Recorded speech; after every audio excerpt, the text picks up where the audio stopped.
Now, I also noticed that the rotors don't look like conventional helicopter rotors Yeah. as we know them.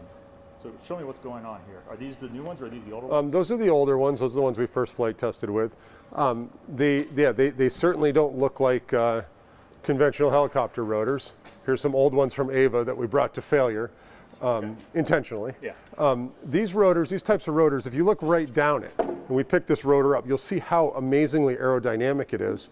But the interesting thing is to have a gearboxless motor, we have a 26-inch diameter hub in there. Right. And that hub holds the motor inside the rotor. So the air that comes down here goes right around the motor and then reconverges at the back. So it's a very slippery aerodynamic shape to manage the frontal area of the motors. And the new rotors, are they substantially different from these older ones? They are. Okay. They are. They're significantly quieter.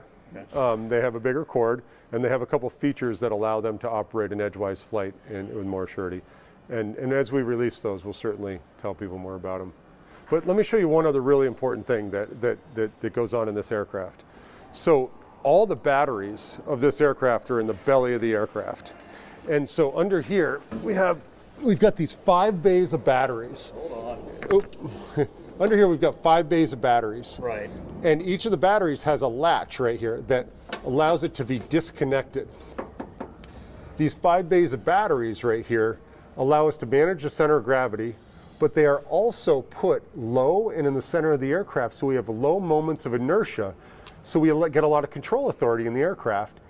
And so if we had a battery fire, they're down in the bottom, they can outgas out the back, and they don't affect primary structure, which is a really important part of the certification of the aircraft. Interesting. You know, everybody's seen the Tesla video where they did the rollover tests for the Model S and the Model X, right? Yeah. And they effectively couldn't roll the car over. By putting all the batteries down in the bottom of this at the level of the cross tubes, you effectively have half the weight of the entire aircraft down below the cross tubes of the aircraft. It makes for an incredibly stable aircraft. So that's stable for airplanes as well as for cars. Yeah, I mean, look, you've got the mass centered towards the center of the aircraft. So if you had a lot of mass out here on the wingtips, right? Yeah. And you roll the aircraft, then you want to stop the roll. Well, you've got all that mass going in one direction, you've got to stop it. It means you have less control authority net to manage the aircraft. When you land on this aircraft and it's gusty out, it's really good to have all that mass way down towards the bottom. So let's say you ran it on in an emergency configuration or in a normal landing. That low center of gravity is great. So there's some pretty damn good advantages of putting the batteries in the belly of the aircraft. A lot of the folks in this industry think initially, and there's another secret one, which is really interesting, and I'll give it away right now. A lot of folks take the batteries and they put them out by the motors, thinking the highest currents happen between the batteries and the motors. Well, let's put them out there so we reduce our cabling weight. And let's put them out there because you want to put the weight where you're lifting the weight. And that seems to make sense. Right. Until you say, wait a second, our customers want to recharge faster than we want to discharge. So if we have a 2.5-hour mission and we're recharging in 50 minutes, guess where the highest currents happen? During recharging. Right. So if we want to minimize cable weight, we put the batteries in a centralized low position.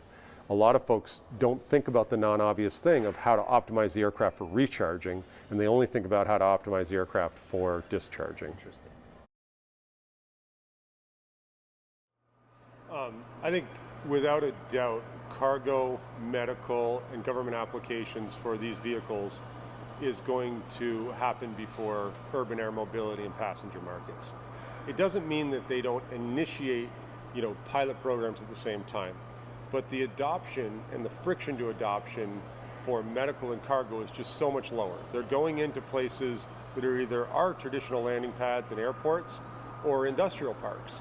It's simply easier to get people to approve a landing pad in an industrial park than it is in downtown Manhattan or Dallas or LA, where there's a lot of opinions and a lot of people. So it's not that the aircraft aren't capable of carrying people, it's just easier to land them where nobody cares.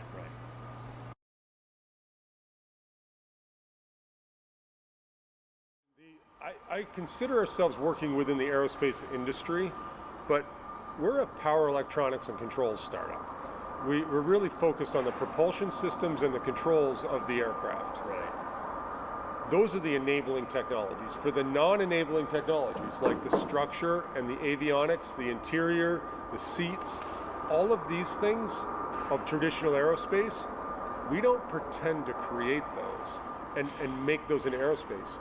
So what's interesting about that is that when we compare ourselves to the incumbent aerospace companies, we have the same amount, if not more knowledge in the enabling technologies, Right. i.e. the batteries, motors, inverters, and controls. And then we leverage existing aerospace for all the fundamental technologies like the structure and the avionics and the interiors, so we get the best of both worlds. So a lot of folks in this industry who have thought, I'm going to invent everything from scratch, from the data buses to the avionics to the structure to the material processing.